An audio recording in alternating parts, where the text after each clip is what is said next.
के सामने चल रहे सबरीमाला रेफरेंस में एक बहुत ही इम्पोर्टेंट कॉन्स्टिट्यूशनल डिबेट सामने आई है।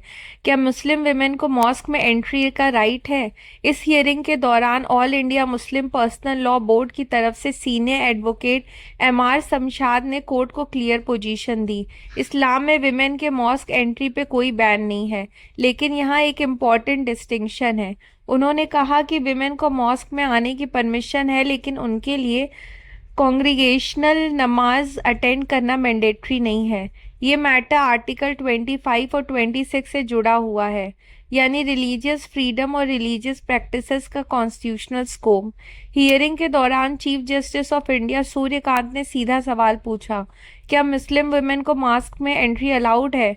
इस पे सीनियर एडवोकेट शमशाद ने क्लियर जवाब दिया, यस माय लॉर्ड, सभी इस्लामिक डिनोमिनेशंस में कंसेंसस है कि विमेन पर कोई रिस्ट्रिक्शन नहीं है। उन्होंने हदीत का रेफरेंस देते हुए कहा, प्रोफेट ने खुद कहा था, विमेन को मॉस्क में आने से मत रोको। यानी हिस्टोरिकली भी और रिलीजियसली भी एंट्री अलाउड है। लेकिन फिर क्वेश्चन आता है, अगर अलाउड है तो फिर इशू क्या है? यहाँ पे काउंसिल ने एक और इम्पॉर्टेंट पॉइंट क्लैरिफाई किया। मेन के लिए कॉन्ग्रीगेशन में नमाज पढ़ना ऑब्लिगेटरी है, लेकिन विमेन के लिए नहीं। उन्होंने कहा, विमेन घर पर नमाज पढ़ती हैं तो उन्हें सेम रिलीजियस रिवॉर्ड मिलता है और ट्रेडिशनली ये प्रेफरेबल माना गया है। लेकिन साथ ही ये भी क्लियर किया, अगर कोई विमेन मास जाना चाहे तो वो जा सकती है और कॉन्ग्रीगेशन का पार्ट बन सकती है। इस पे जस्टिस बी नगराथन ने पूछा, तो इसका मतलब ये है कि विमेन के लिए कॉन्ग्रीगेशन अटेंड करना मैंडेटरी नहीं है? और इसका जवाब था, यस, नॉट मैंडेटरी। इसी बीच जस्टिस एहसानुद्दीन अमनुल्लाह ने एक प्रैक्टिस एंगल इंट्रोड्यूस किया। उन्होंने कहा, इसका रीज़न भी समझिए, अगर घर के सब लोग नमाज के लिए बाहर चले गए तो बच्चों का ख्याल कौन रखेगा? यानी कोर्ट ने यह भी हाईलाइट किया कि ये डिस्टिंक्शन सिर्फ रिलीजियस नहीं बल्कि प्रैक्टिकल और सोशल कंटेक्स्ट से भी जुड़ा हुआ है। आगे बढ़ते हैं।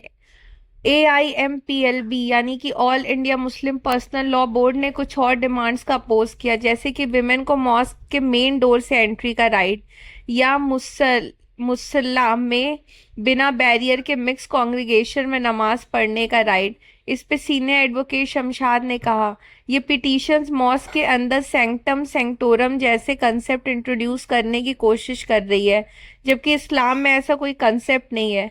उन्होंने एम्फेसाइज किया, एंट्री अलाउड है, लेकिन मॉस्क के अंदर डिसिप्लिन और ट्रेडिशनल अरेंजमेंट फॉलो करने होंगे। फिर डिबेट के एक और बड़ा कॉन्स्टिट्यूशनल इशू पे शिफ्ट हो गए, एसेंशियल रिलीजियस प्रैक्टिसेस यानी ERP doctrine. All India Muslim personal law board ने आर्ग्यू किया कि कोर्ट्स ने इस्लाम के कंटेक्स्ट में एसेंशियल रिलीजियस प्रैक्टिस टेस्ट को गलत तरीके से अप्लाई किया है। उन्होंने कहा, इस्लाम एक डिटेल्ड रिलीजन है जहां प्रैक्टिसेस 3 कैटेगरीज में आती है, मैंडेटरी, रिकमेंडेड और फॉरबिडन। लेकिन कोर्ट ने सिर्फ मैंडेटरी प्रैक्टिसेस को एसेंशियल माना और बाकी प्रैक्टिसेस को इग्नोर कर दिया। इसका रिजल्ट क्या हुआ? कल इम्पॉर्टेंट प्रैक्टिसेस को कॉन्स्टिट्यूशनल प्रोटेक्शन नहीं मिला। एग्जाम्पल के लिए काउंसिल ने इस्माइल फारूकी केस का जिक्र किया, जहां कोर्ट ने कहा था कि मॉस्क इस्लाम का एसेंशियल पार्ट नहीं है क्योंकि नमाज कहीं भी पढ़ी जा सकती है। इस पे जस्टिस नगराथन ने भी ऑब्जर्वेशन दिया, अगर आप मॉस्क को नॉन एसेंशियल बोलते हैं तो आर्टिकल 25 का क्या होगा? ये एक बहुत क्रिटिकल कॉन्स्टिट्यूशनल क्वेश्चन है। काउंसिल ने एक और एग्जाम्पल दिया, आर्मी से एक मुस्लिम पर्सन को बियर्ड रखने पर हटा दिया गया क्योंकि कोर्ट ने बोला कि बियर्ड एसेंशियल प्रैक्टिस नहीं है। उन्होंने ये क्वेश्चन उठाया, अगर सिख रिलीजन में बियर्ड अलाउड है तो मुस्लिम्स के लिए क्यों नहीं? साथ ही all India Muslim personal law board ने ये भी हाईलाइट किया कि कुछ न्यूट्रल लॉज भी इनडायरेक्टली डिस्क्रिमिनेशन क्रिएट करते हैं, जैसे ASI का रूल, मॉन्यूमेंट सिर्फ सनराइज से सनसेट तक ओपन होंगे। अगर मॉस्क ASI के कंट्रोल में है तो इस रूल की वजह से कुछ नमाज टाइमिंग से इम्पेक्ट हो जाती हैं।